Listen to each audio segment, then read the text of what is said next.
Actor Tini Tom നമ്മുടെ ഫൈസൽ മലബാർ ആദില നൂറ വിഷയത്തിൽ ഒരു കമൻ്റ് ഇട്ട വ്യക്തിയെ അങ്ങോട്ട് കയറി ഫോണ് വിളിച്ച് എന്തോ അലമ്പുണ്ടാക്കാൻ വന്നിരിക്കുക. അറിയാത്ത പിള്ളക്ക് ചൊറിയുമ്പോഴേ അറിയൂ. എന്തോ പറയണ്ടത്? നിങ്ങളല്ലേ ഇങ്ങോട്ട് പോകുന്നത്, നിങ്ങൾക്ക് എന്താ പ്രശ്നം? എനിക്കതല്ല തലക്കോളം കയറി ഞാൻ മനുഷ്യന്മാർ ഇങ്ങനെ കാണിച്ചു വിട്ടു. ഞാൻ മര്യാദയ്ക്ക് നിങ്ങളുടെ ഞാൻ ചോദിച്ചു, ആദില നൂറ വിഷയത്തിൽ നിങ്ങളുടെ നിലപാട് എന്താ? ഇപ്പോഴും നിങ്ങൾ പറയുന്നില്ലല്ലോ, എന്നാ അത് പറ. ഒന്ന് പോവാടാ മരമാക്കി പോയി തരത്തി പോയി കളിക്കണം. അല്ല അവിടെ എനിക്ക് ആലപ്പുഴക്ക് അപ്പൊ പുള്ളി പറഞ്ഞ എവിടെയെന്ന് നമുക്ക് കാണാം, നേരിട്ട് പരിചയപ്പെടാനാണ്.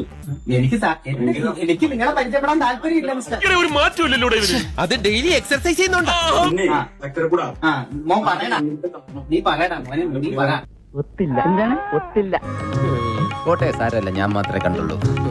ഇനി ഇവിടെ നിന്ന് അഴിവണ്ടാവാ, നമുക്ക് അങ്ങോട്ട് മാറിയിക്കാം.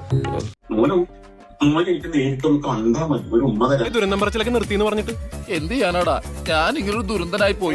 നിങ്ങളെ പോലുള്ളവരെന്ന് കാണാൻ ഞങ്ങൾ അങ്ങനെ പുറകെ നടക്കുന്നവരല്ല, അത്രയ്ക്ക് ഗതികേടില്ല. എനിക്ക് എന്തിന്റെ കേടായിരുന്നു?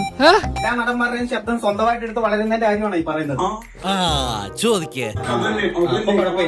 നീ എന്നെ ഭയങ്കരമായിട്ട് ഫോളോ ചെയ്യണ്ടല്ലോ, എന്റെ ആരാധകനാണല്ലോ. ഇയാൾ ആവശ്യത്തിന് മാത്രം സംസാരിക്കുന്നതാണ് നല്ലത്. സിനിമ ഒരു എന്റർടൈൻമെന്റ് സാധനം മാത്രമാണ്, അതൊരു വലിയ സംഭവമൊന്നും അല്ല. നീ ഒരു കാര്യം മനസ്സിലാക്കണം, ഈ പെട്ടി ഓട്ടോറിക്ഷ എത്ര പെയിന്റ് അടിച്ചാലും BMW ആവില്ല.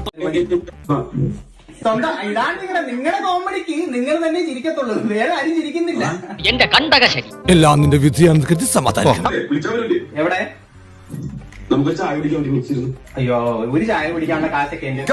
വേറെ ഒരു വഴിയില്ല ഗായ്സ്, പെട്ടിരിക്കുകയാണ് നമ്മൾ ശരിക്കും. തകർന്ന് തരിപ്പണമായി പോയ. അയ്യോ, തൊലിക്കട്ടിയുള്ള ഒരു തകരുവോ? കൊള്ളാം. താങ്കൾ പറഞ്ഞ പിടിച്ച മുയലിന് 5 കൊമ്പാണെന്ന് പറഞ്ഞ് ജീവിതത്തിൽ നടക്കുന്ന ആൾക്കാർ എങ്ങനെയാണ് മനുഷ്യ തകരുന്നത്? കൗതുക ലേശം കൂടുതലാണ്, മാപ്പാക്കണം. 10 പൈസ ഉണ്ടാക്കാൻ നോക്കടാ.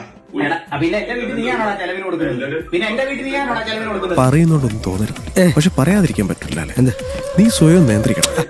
എടാ, പിന്നെ നീ എന്റെ വീട്ടിൽ പിന്നെ നീയാണോ ചെലവിന് കൊടുക്കുന്നേ? മനസ്സിലായി.